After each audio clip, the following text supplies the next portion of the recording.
All right, I'm going to get started. So, thank you guys for joining. I really appreciate you guys joining us today. We have a lot to go over. This is Event Planning 101. I wanted to put together for this education session just a really as comprehensive as I can um, list of things to kind of keep in mind to make sure your event goes successfully. I do want to give one shout out to my our events office at the law school. I'll share more about myself in a bit, but that's really where I pulled a lot of this from. So, my hats off to Laura Grisham and Sherry at the law school because they definitely, put together this um, list, and I just kind of expanded as to how I use this list. So, thank you guys for joining. And just a note on questions as I go throughout the slides. If you have any questions, feel free to put them in the chat. Any easy answers, the SEPC team will answer. And anything that might be good for the group as a whole, we'll kind of wait to the end to answer them in the Q&A session. So I'm going to get started and share my screen. All right, can everyone see that? We're good? This a little bit. Wonderful. Well, thank you guys for coming. This is Event Planning 101. Just to go over a little bit what we're going to talk about. I'm going to go a little bit about me, then we'll go into detail of the steps for successful events. I will end with a few resources that I think are really good for you, as well as end with any questions that we can answer. I want to try to leave as much time for questions because I know that's the big part of this. So let's get started. All right, so my name is Amanda. I am originally from Miami, Florida. I used to be the junior special events manager at Florida International University since 2019, and I'm currently the faculty events coordinator at Duke Law School since 2021. And yes, we do love it up here much more than we do Miami. I became the Special Event Planning Council Education Chair in 2022 after I gave birth to my daughter. Her name is Evelyn, and she is just over 1. So very happy to be here.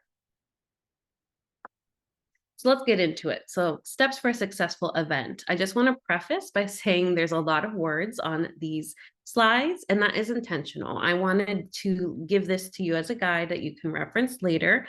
So I won't really be reading every single line on the page, but feel free to take time afterwards to really use this as a guide for you to create your own manual or to help you plan your events. But there are a lot of words, so just know that ahead of time. There's a lot that we need to do as event planners. So here's a little breakdown of what we'll get into. I like to start with the purpose of your event. Then we'll get into date and location, submitting your requests, which can also be submitting your venue requests or locally in your school, as well as determining what needs you have in order to pull this event off successfully. Order catering. Catering needs to have its own section because a lot goes into it.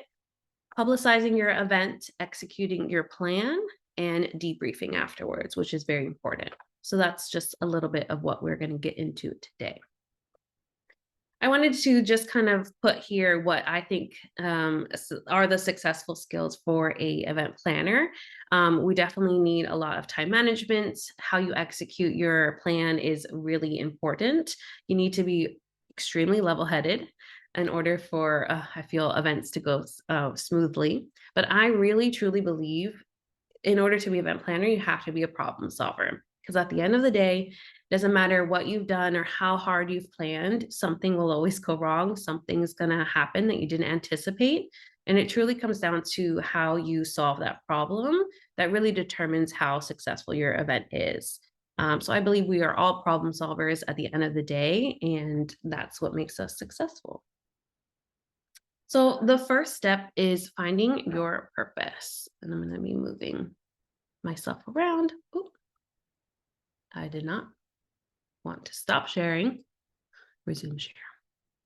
There we go. So the purpose of your event kind of dictates how you're going to plan it. So we want to know, what type of event do you want to do? And this is good when you are, I'm assuming most of us are facilitators for these events. We're usually planning for somebody else. So these are the questions you want to ask. before you even get started so that you know what you need to plan. It's kind of hard when you're halfway through the event. Then you figure out, oh, it's actually, this is a social event. It's not a corporate event. And now you have to kind of switch gears and kind of think, all right, what do we need in order for a cocktail hour, which we wouldn't have had before, or so on and so forth. So I usually want to make sure at the very get-go, is this going to be in person? Is this virtual? Or we're doing hybrid? I want to say, of course, when the pandemic was starting, hybrid was a really big deal.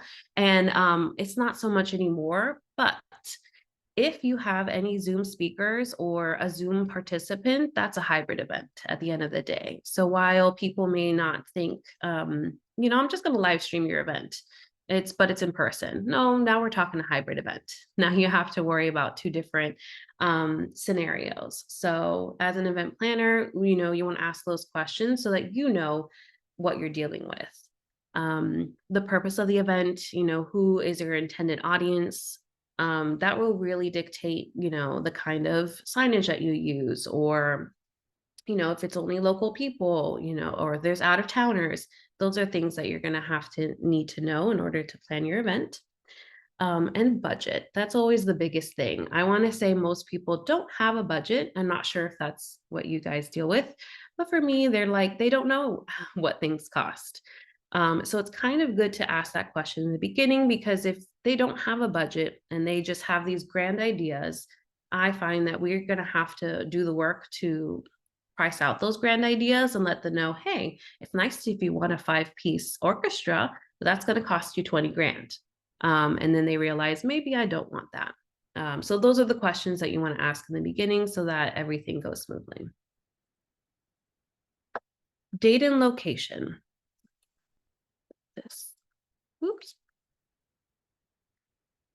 This is, I feel, the second most important thing when it comes to your event. You can't really start doing much until you know what date we're working towards.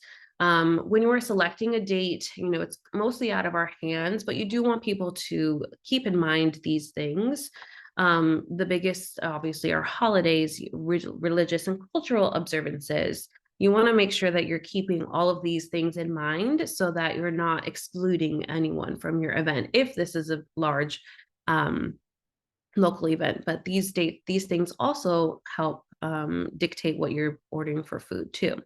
So football games, basketball games, we just ran into that for my event last weekend. Those are all things that you need to keep in mind in order to make sure everything runs smoothly and you don't run into any issues. When you're determining your venue, you kind of want to know how many people are coming. That's going to dictate what venue you can get. Parking. A lot of venues don't really offer parking, and if they do, then definitely grab those places, because parking is going to really be a big deal. If you're going to bring people in, you want to make sure that they have ample parking space. AV needs, what is your catering needs, the distance to your event, all of those things you want to keep in mind when you're researching your venue. And when you decide on a venue, you want to make sure you walk through it at least twice. Once with the venue manager, they're going to be your resource for things. They also give you great ideas into how things were done in the past, and how they can utilize the space well. So the venue manager is a really good tool for you. And then when you definitely want to walk it again once you have your final agenda with your stakeholder, whether it's your faculty member or your dean or their assistant. You want to make sure that they see the space as well, and you know how the flow of the event is going to be in the space. So I usually try to do at least 2 walkthroughs in a venue. But those are those important things that you need to get in order to move forward with your event. So next is submitting those requests. Whenever we're once you finalize your venue and you say, this is the one, you want to make sure you give them all the information that they need in order to plan your event. So that includes the title of the event, the description. They always want to know who's coming as well. So it's important to know that before you submit your request to your venue, because that will also determine whether that venue is a good fit. You want to know all of that before you sign the contract. You'll also want to give them the contact name and email for the contact person. your event date, your event start and end time. Usually you just have to include that. They'll put in the extra couple hours that's needed to set up. And if it doesn't, you want to make sure that they do that. But that's important as well. And then, of course, your anticipated number of attendees, a ballpark is fine. This is pretty early in the stage, but you want to give them an estimate so they know what to expect and who your intended audience is. It's a lot of information to kind of how get your venue, but I feel the more information that you have to start with, it will help you longer down the road, that you don't have to pivot last minute when things start to change. Most, I feel, stakeholders don't want to answer these questions, but as the event planner, it is our right to kind of know and put it in their heads that, hey, I know we're 6 months away, but these are the things that I need to know in order to get your venue and to make sure your event is successful. I feel as long as you tell them, this is what I need to make your event successful, they're going to give it to you. So I want to give you the tools to ask those questions so that they know, okay, I need to get on this really quickly. All right, so determine your needs. This is the kind of point, now you have your venue, you kind of understand a little bit of what, how many people you're gonna have, your attended audience. Now it's time to get into the nitty gritty of your details. Are you gonna use an agenda? Will you use registration? Are you gonna charge? Do you have speakers? Are you going to have your run of show? What catering do you want? Do you need parking? What risk mitigation do you need to have in place? And any materials, do they want printed? Do they want a sign? These are all those nitty gritty things now that you need to figure out once you've found out, all right, this is the place I'm going to have. This is where they want to be, the date that they want. Now I need to know, or do you have an agenda? What are we doing all day? Because that's going to help you dictate your day and what volunteers you might need. And so these are the extra questions that you're going to ask after you have those big issues done. And aren't those flowers just so pretty? Florals too, add them in. I feel like it's always a nice touch. You don't always get to have them, but florals are my favorite part. So for an agenda, I feel while we're not the ones who usually create the agendas, maybe you do. I want to put a sample agenda here. This is for a firearms workshop that I had at the law school. I feel that it may not be the prettiest, but it gets down to the point. I feel an agenda for your stakeholders or your attendees, it should have as much information as possible without being overloaded with information. So just by looking at this, they know if they arrive early on their event, they can check into the hotel, and that at 6:45, they're going to be picked up for dinner if they wish to attend. And they know who the service is going to be provided by, and they know who is going to meet them in case they have any questions. And then you also have the location and phone number of the place that they're going to. Those are just little things that I feel makes your event run smoother, so they're not questioning you the day of. All those kind of questions that people may have are here on the agenda.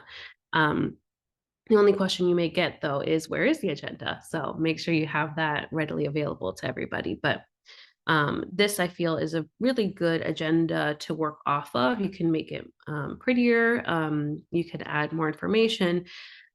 But this, I feel, is important information to have for your attendees. So those are the little things that I like to do. I can't tell you how many agendas I've had that just says, here, this is from 9 to 5, we're in this room. And it's like, oh, all right, that's not helpful. So this is something that I would suggest to whoever's making the agenda. Run of show. I don't think any of us could function without a run of show. It's called something different to everyone. Run of show, I think, is the standard term. I was gifted a Word document. I don't know about you, but I hate Word. Word is not the place that I need to go to know everything that I need to do for the day. So I created this spreadsheet. And I say created, I downloaded this as a template. I just tweaked it to suit my needs, but I found that Excel is the best to kind of create your run of show. So for your run of show, this has to be as detailed as possible so that if at any given moment you can't, you're not available for something, you know that you can give this to somebody else and they don't have to ask a single question. That they know, all right, 6:45, these rooms should be set up and they should have this link. Breakfast should be set up and it's by this caterer.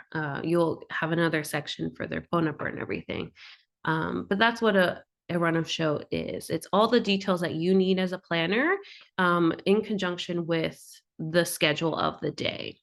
You want to give notes for your tech people if you have them. If you don't, I apologize, but hopefully you can. You want to know when they're refreshing their breaks. You want to know when lunch should be set. So that's what your run of show is all about. I use, again, Excel because I can put in the duration of it and it just populates the time for me. So I don't have to worry about what is 15 minutes from 9:05. You'd be surprised. I can't think sometimes. When you've been trying to look at this for so long, it can be hard. So this Excel spreadsheet has been really helpful for that. Okay, registration. Now, whether or not you choose to do registration is up to you. I think registration in this day and age is important, whether it's a paid event or free. I think you should know who's coming and who's interested in this event. Whether or not they attend may be something different, but I feel that every event that you do should have some registration of some kind. It also helps you as a planner order your lunches and order your food. It's a really good guess as to who's going to come. The information that we like to put is very simple. You want your, their names, email address. The job title and affiliation, I feel, is also important. Some people don't add it, but I think it's good to know, hey, this company has been coming to each event for 3 months. Maybe we should reach out to them and have a partnership. I think that's a really good start. And you don't really get that until you do registration. Now, the rest, of course, are if you're going to do, food, you want to know their dietary restrictions, any accessibility requirements. I think all of our schools are ADA compliant, but if you're looking for a venue, make sure that it is ADA compliant, because I don't believe we can have an event if it's not. So these are the things that I would get from a registration. And tools that I would use Qualtrics if you're not going to charge. And I really like Cvent if you are going to take payments. Of course, we have our Duke conference and event services who could do that for you as well if you're going to take payment or if you just want a free registration site. Can you repeat, please, if you are charging, what would you use? Cvent. I have a link later in the yes, but Cvent. Duke has a partnership with Cvent. All right. Okay, so catering. Can I hide this? My computer hates me. Okay. Oh, of course. I just had to click something. I'm sorry. Catering. Catering, I feel, is that one of those hit or misses. No one ever loves their food. There's always that one person that's upset, and you just have to smile and say, I'm so sorry. What can I do for you? Remember, we're problem solvers. That's what we do. We can't please everyone. However, I feel when we are planning our food options, I think that it is always important to have at least a vegetarian or vegan option and a couple gluten-free options as well. In terms of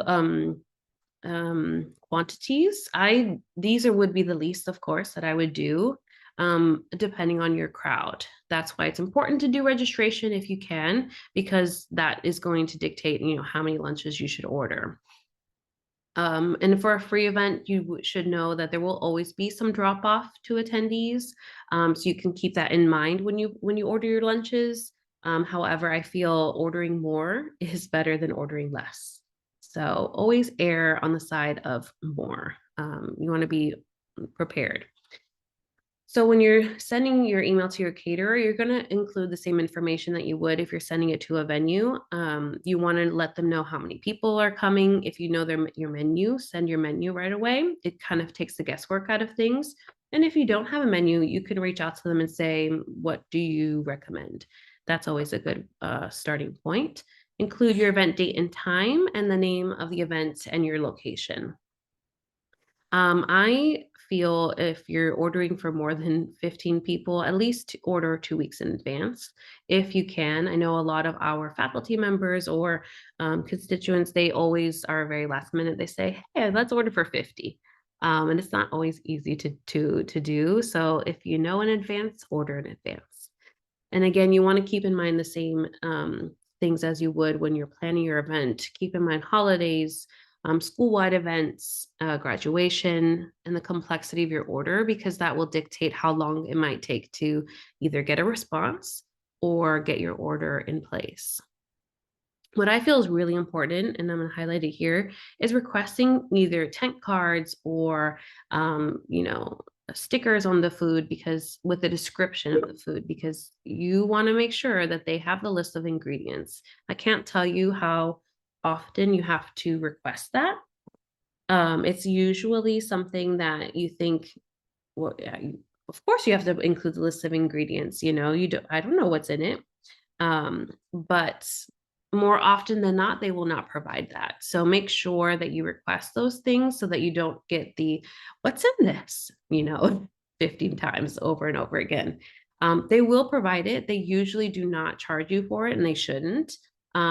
If they tell you it's $1 per item, which is ridiculous, I don't think they would. But if they do, take it upon yourself to kind of create those 10 cards. Ask them for the ingredients, say what is in this, and just print them out if you can't get the caterer to do them.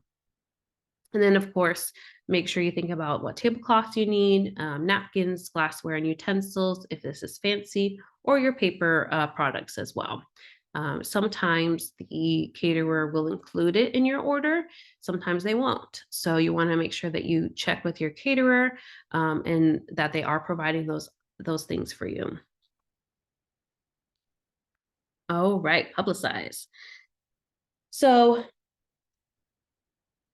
when we're looking to publicize our event, we have a lot of options here at Duke. You have the school and university events calendar. Each school usually has their own events calendar that if you feel your program would benefit to that school, you could actually send it to that school and have them post it on their events calendar. The university, of course, also has an events calendar. You could put it so you reach a wider audience if that's what something you're wanting to do. You could put up flyers and posters throughout the schools. One good thing is having a QR code for a registration link. We can easily make that now. I use Canva. If you don't know Canva, I suggest you really look into it. Canva is really great when you are expected to be a graphic designer and we're not. It really helps you put really nice work together with very little work on your part. But they have a really easy way to create a QR code that people can scan with their phone and get your registration link easily. You can also put your flyers on the school plasma screens. We go to flyer.duke.edu. We just need your Duke login information and you're able to access that site. They do have specifications, so just make sure you read their website before you work on your flyer if you want it on the plasma screens. You should also utilize your school communications team if you want to reach an even broader audience. If you're looking at the, Durham or Raleigh and you want to get your event out to them, utilize your communications team to get your event out to a broader audience. There's also Emma, the email marketing management system, which is like a list serve that you could send your a blast email out saying, join us on this event. You can also use paperless post, RSVPify. Chanel helped me with that one. So those are 3 things that you could use to make really pretty invitations to send out to your guests. And because if we don't publicize, we're not having anyone come. So this is a really important part of the process. So whether your faculty members need help getting the word out, these are the tools that you can use to make sure that those seats are filled. And of course, we know with students, if you provide them free food, they're going to be there. All right, next step is execution. This is a really important part of the plan. I personally have a timeline that I use from 6 months out. That's how I feel comfortable planning a really big event of 100 people or more. I personally start 6 months. I understand, however, not everyone gets that luxury of knowing 6 months ahead of time that their event is going to happen. So here I put a 2 months prior start time. By this time, you should know already your date, your venue, and all of those things that we started in the beginning. And so by 2 months, you want to make sure you starting your editing your agenda, making sure that's as getting close to being finalized. You want to start tracking your RSVPs. You want to finalize your menu for catering, order any materials needed, and schedule your run throughs with media and your volunteers. I feel like as early as you can get that on their schedules, the smoother your event is going to be. By 1 month prior, and that's 4 weeks away, you want to make sure you have a final as possible agenda. Now, there will always be changes. Some people drop off last minute, but the structure of your event should be in place by this time. And that's what I would tell your stakeholders and faculty members. At this time, you want to get yourself organized. Make sure you have a box with your registration items if you're doing that, getting ready for your name tags, everything that you need on the day. You want to get that started a month prior. You want to finalize your catering menu, your layout of your room, and all the volunteers that you need. So on the day, I really feel in order to be successful, you have to get there early. If catering is going to be there at 7:45, I would be there at 7, the latest. So as early as you can to just make sure that nobody else is running late. Um, you want to make sure you set up any materials that you can ahead of time, do it ahead of time, making sure the caterer arrives on time, setting up your computers with PowerPoint presentations, checking your sound and AV, and then checking your speakers, making sure that they are actually coming. This is the time where we become problem solvers. I can't tell you how many people have chosen to book their flight the morning of their event and they're supposed to present at 3. And as you know, travel is not very friendly to us event planners. And of course, they just come, their flight is delayed and now they cannot come at all. So in that moment, luckily we were able to pivot to Zoom, but a lot of people don't have the option. So this is the time that you would let your faculty member or stakeholder know, hey, so-and-so is not coming. What do you want to do? And that's when our problem solver hat gets on. So this is just a general timeline that I would use to make sure that you're set for success. And lastly, the most important thing I feel for an event after everything has gone smoothly and you've put out all your fires and everything is wonderful, now it's time to debrief. During this time, and I don't like to leave too much time, submit the receipts and payments that you need. I used to be from FIU. We could not pay for anything until the day of the event, which leaves you with a lot of things to pay on the day.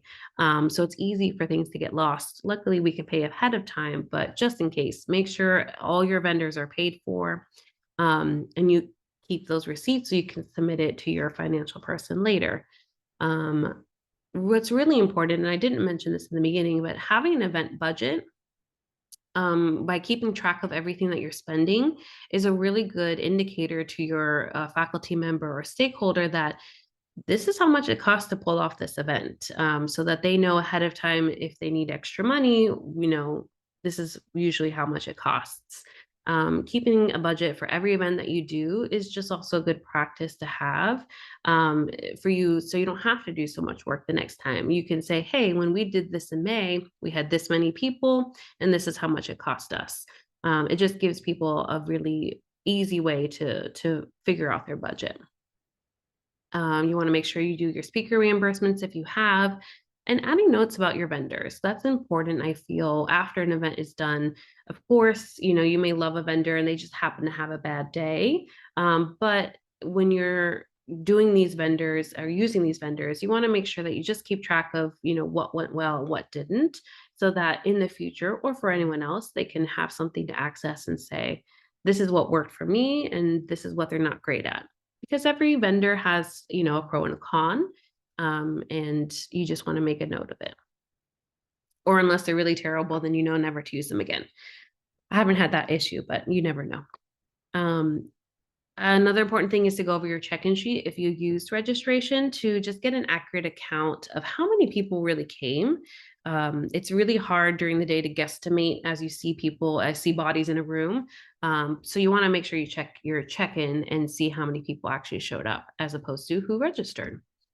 Then the most important thing will be your meeting. You want to make sure that you plan, I say at least a week, 2 weeks at most after the event with the key group who planned your events to discuss what worked, what didn't, and how things can be improved. And I do believe in that order.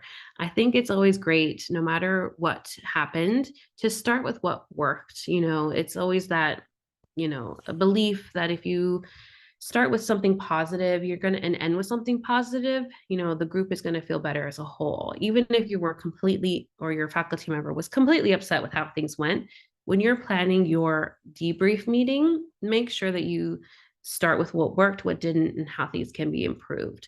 That way we don't lose morale for the future events that you have to work with these people again. And then, as always, I don't know if you forget, but I tend to forget, but save your meeting notes in a folder, whether it's on Box or Drive. You really want to have something to reference at a later point, and nothing is better than having it saved on a hard drive somewhere. So that's a very important thing that I made sure to include because I know I tend to forget. So keep your meeting notes someplace safe. So here are a few resources. I hope I left a good amount of time for questions. So for overall event planning, I included our website here that Chanel made. She made this wonderful vendors, venues, and more website. It is a wealth of information. I can't stress it enough how wonderful this has been since she made it for our planners here at Duke. I really feel that's a good spot to start if you're just wondering, who can I ask? If you use the same people over and over, this is a really great resource for you to try a new caterer or a new venue. And we really only put places here that we recommend ourselves or have used ourselves. So it's a really, really great resource for you. In terms of registration, I included our links to Qualtrics and Cvent, as well as Duke Conference and Events Services. Cvent does have a cost, so I would speak with your faculty member or school to see if that's something you can have access to. I know alumni uses it, and it's just a really easy way to keep track of your attendees and payments as well. And of course, you have our email. If you have any questions or need help with anything, we're a resource for you as well. Our website is also a resource for you. We're here to help guide you in any way. We can't plan your event, but we can guide you as best as we can. Okay, so that was it. Thank you so much. I saw the chat was going, so I'm sure we answered a lot of questions. I'm going to stop sharing here. Was there any that I should address here and now? Here and now. Hi, yes, I see Amy. Hi, I have a question. We do the same event almost every Wednesday, but it's with different speakers. And we've got templates, it runs really well. We just kind of do the same thing over and over again with a different speaker. But I'm wondering what the experience is from the speaker's point of view. And I'm wanting to, I've just been in this job for a year, kind of know how it works now. I'm kind of wanting input, like what is their experience? Is there something because they're coming from different universities, when they is there a place they get confused, or is this part too long? Because it does follow a similar format. So I was just wondering if you had any, I would like to reach out to the speakers and say, what would you improve? Is there anything that you think I should ask that might be helpful that you can think of? Yeah, I think that is important to know, especially if you have it's the same thing every week. Just a general survey as to how was their experience, I think is really good. I think in the same format, what did they enjoy is something I would ask first. What do you think, what didn't work and what can you improve upon? I think those are generally some good questions to ask. And in that order, we don't want to hit them with a, what did you hate when you were here with us this week? So asking that first, what did you enjoy about your experience? Just a thing or two that you really enjoyed so that you know what's working. I think that's important. I do know too, having speakers, I know little things like having a water bottle at their state at their on the panel is nice. Having a room that they can go to, those little things speakers enjoy, because I'm sure they do this so often, and we're trying to create a nice environment for them to get them to come back. So it's those little things, being as accommodating as possible. So maybe that's a question you can ask. Were there any accommodations that, you needed that weren't available for you? Because then we can, make that happen. Those are within our, you know, reach. We can make those things happen. Now, whether their flight was terrible, that we can't do. We can't do anything about that. Um, yeah, so those are the questions I would ask. I don't know if there are anything else, but I think those are the general things that I would go for. Thank you.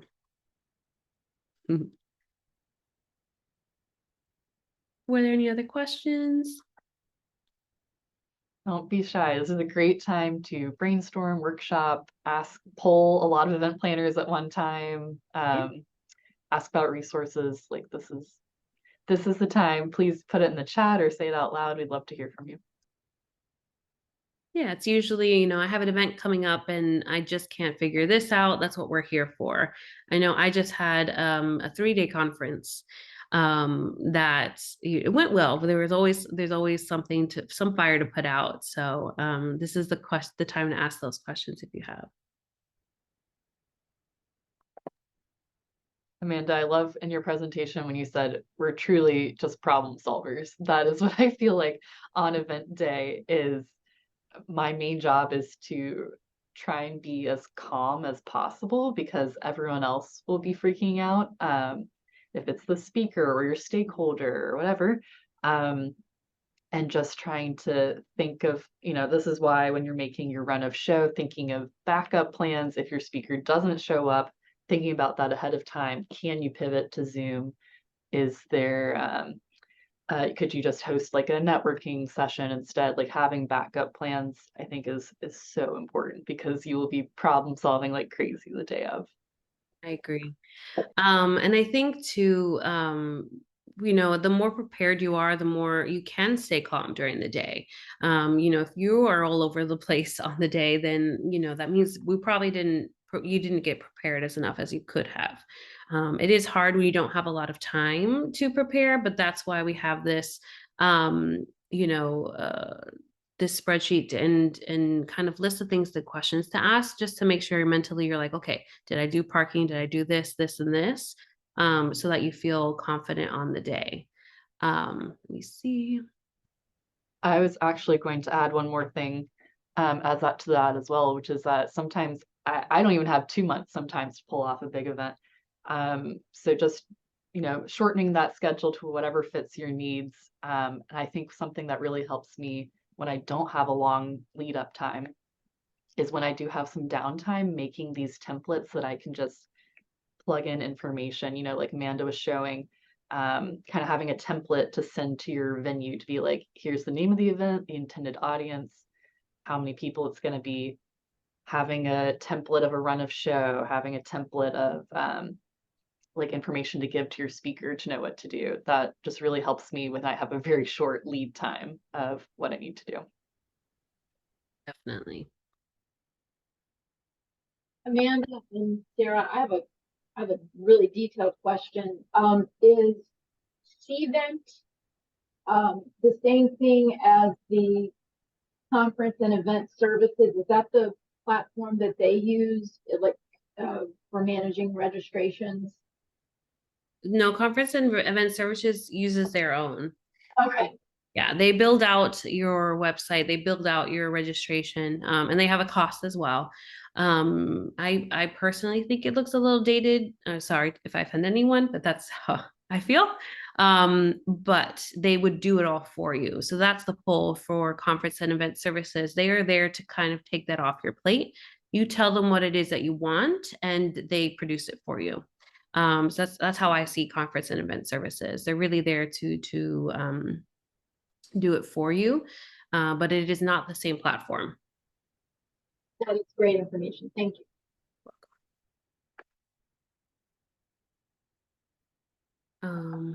Yeah. Is anyone else aware of quiet air purifiers that you can use at Duke for speakers concerned about COVID?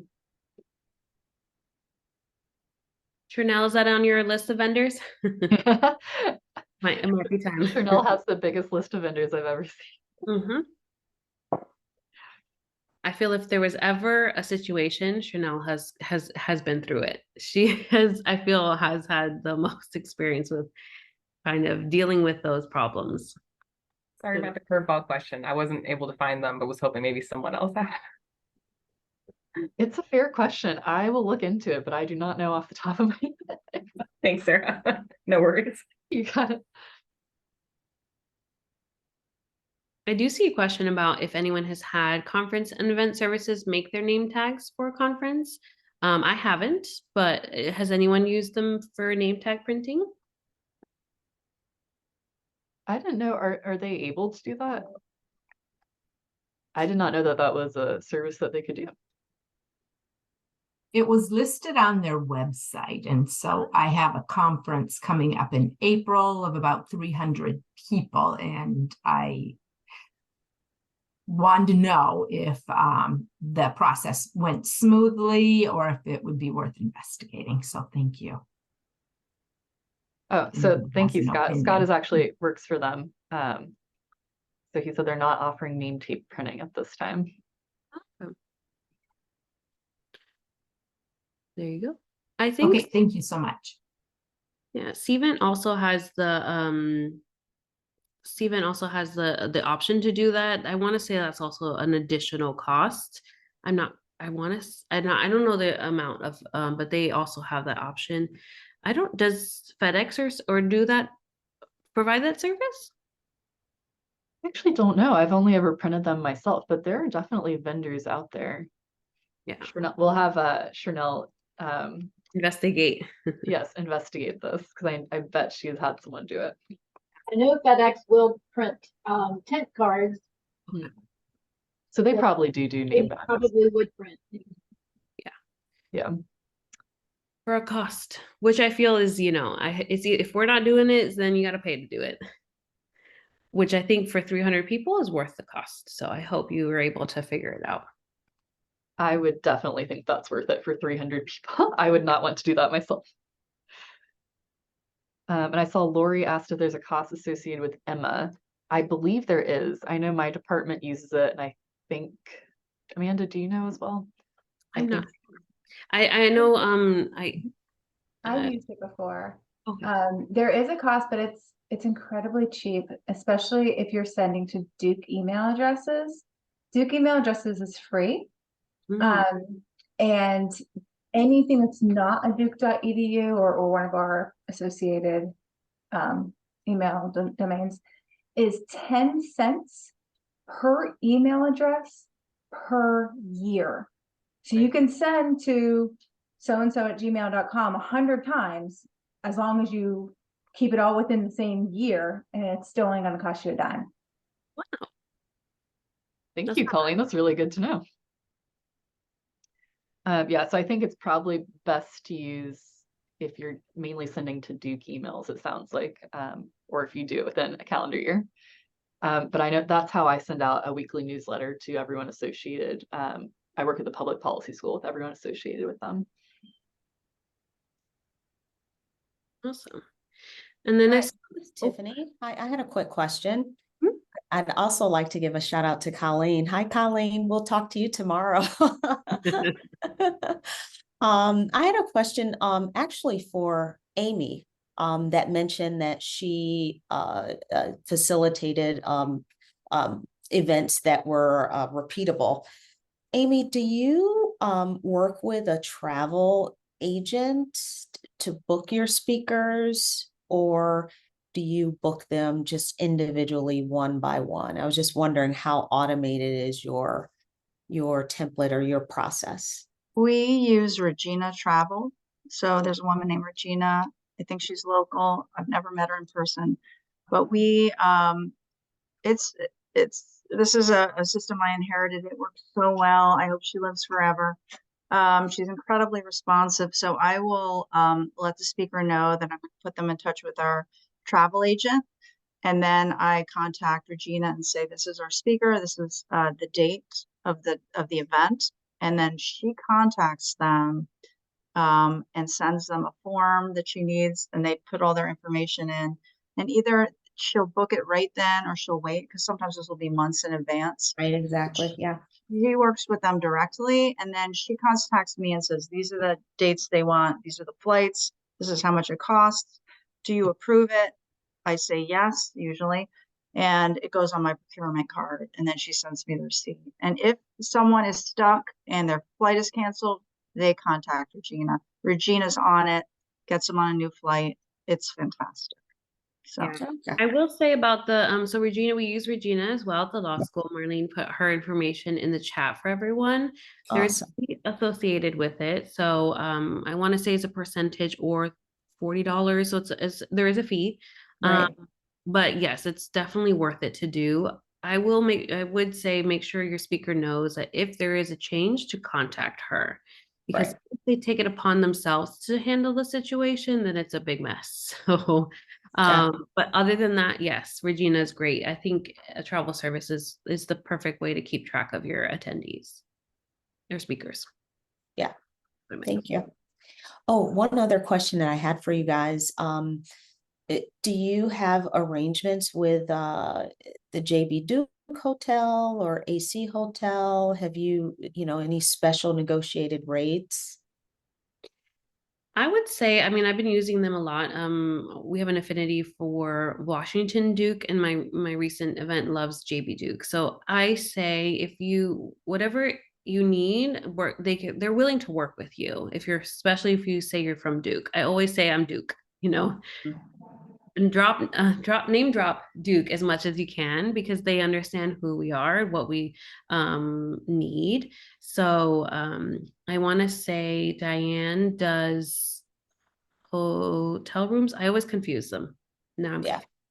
but Okay. yes. Yeah, I was just wondering if, as a coordination of event planners, whether or not there was like an established contract or room rates, if I mentioned that I'm part of, this group or whatever, and can kind of leverage that, because with our speaker series, it's not huge, but in any way that we can, leverage any existing processes would be great.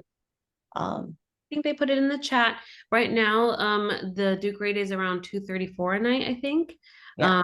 They increase that usually every year, but it's still considerably less than, if you had been booking on your own. So I would definitely always reach out to them and say, I have a speaker coming for Duke, and they'll, they can make that happen for you. Yeah. Yeah, like I think that is the negotiated rate already. Yeah, unfortunately, there's not a lot of room there. Yeah. On top of that, yes. But Okay. I agree with Amanda. I just always say, "Hi, I'm calling from this office at Duke. We have a speaker," and they'll work well with you. Thank you. Of course. Emmeline, where do you pay $150 a night? Yeah, I do it through someone. It's maybe 160, but it's Jennifer Parks. I'm on Duke East campus, so it's the Residence Inn Marriott, like right by Duke East. So they can walk downtown, which is great, and they can also walk to campus. But for people on West, or like in the West Duke campus, they can still stay there and then take a shuttle in, and then it's free. You don't have to do a rental car. Jennifer Parks, I think Tiffany, you were the one that was just asking about that. That's her email. She's fantastic. She does hotel blocks for me, does all of the reservations. Can't recommend her enough. It's like 160, I think, or 150. Yeah. I'll echo that. Jennifer Parks is fantastic. Yeah, she's great. Yeah, thank you. I do actually have my own question that I had sent in the chat. One thing I've been struggling with is like rooms and reserving rooms. Um, I've been trying to do stuff in 25 Live for like next semester towards graduation because we have a conference going on then, and I keep hitting roadblocks. So I'm curious how people find rooms, go through kind of that process.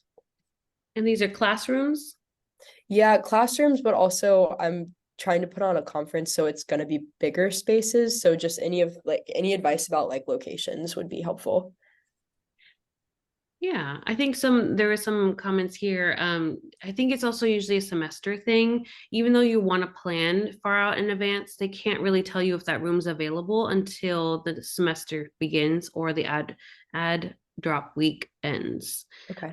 So you can, what you should do regardless is just let those people, let's let whoever manages those rooms know, hey, I'm interested in this room. This is how many people I have. Where can we be? And right, you can get in line and kind of see, make sure your request just gets in first. I think it's important while you can check the room on 25 Live to get that face-to-face interaction with whoever manages it, so that way they can let you know if it's available or not. I ran into a similar thing with Fuqua. They have a nice space that we were interested in for a reception, and he was very nice and let me know, well, I'll keep you in mind, but it will most likely go to students first. And that's kind of how most schools work. And he did let me know eventually that it didn't work out, but at least you had that conversation. And I think that's important to tell your stakeholders too, if it's a faculty member or your supervisor, to say, hey, like they're not going to approve things until the next semester, but I've lined up XYZ spaces. Just so that they're aware as well. Sweet. Yeah, I'm a big like way in advance planner, so not being able to have the rooms solidified on the itinerary drives me a little nuts, but it's okay. I know. Right. Yeah, if there's any contact information in particular that you're looking for, like the bigger event spaces on Duke, like we can drop those in the chat. But yeah, I know it's a struggle for all of us. Yeah. And you can get creative with it too. I mean, I'm sure maybe Penn Pavilion isn't always available, but that space is really you can use it for different things. So if you needed to put the room in half to create breakout spaces, you can do that.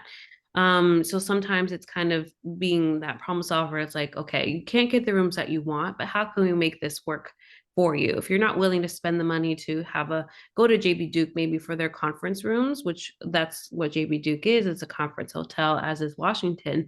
But there's a fee with that. So if they're not willing to pay to do it, then say, okay, let's kind of break down what it is that you absolutely need to make your event happen and go from there.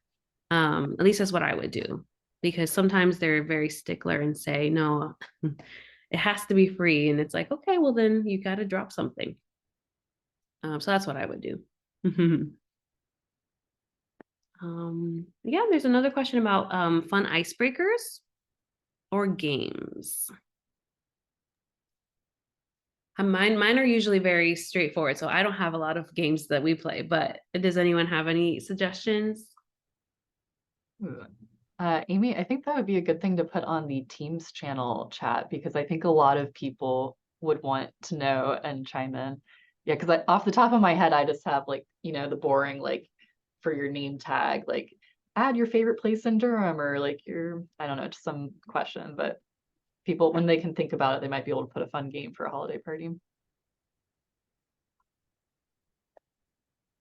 I do love also the classic, you can either do like, famous people that everyone would know, or maybe like the leadership in your office to be funny, and write all the names on a piece of paper and put it on people's backs or their foreheads, and then they have to go around and ask questions to see who they are. And I think White Elephant is always a good fun holiday game. Everyone you limit the amount, and everyone gets a chance to pick what they want and get a ticket away. That's always fun.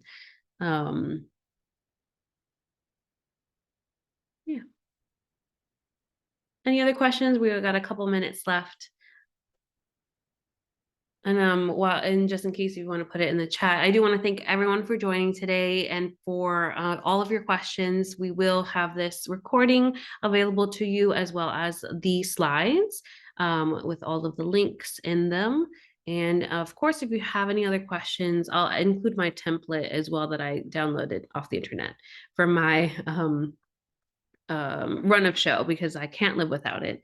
But I really appreciate you all for being here and all the work that you do. We're the unsung heroes, I feel, of all of our events. So thank you guys for all your work. And Sarah put in Qualtrics. Yes, it's for our event tomorrow. Sorry, it got separated. Join us for our event tomorrow too, at the Champions Club. That is the registration link that has information in it as well. We're going to be there from 1:30 to 2:30 tomorrow. They're going to do some hot cocoa and cookies for us, and then tell us about all their spaces that they have. If you need other big spaces to hold events, that's going to be a great resource as well. So I'm excited to go check it out. Yay, we hope to see you guys there. ADA parking tomorrow? I think there is. No? Yeah, I would suggest parking in, what is that parking lot called that's like right next to Cameron Stadium? Glinda, I will reach out to you separately. I'll figure out the name of it and reach out to you. Wonderful.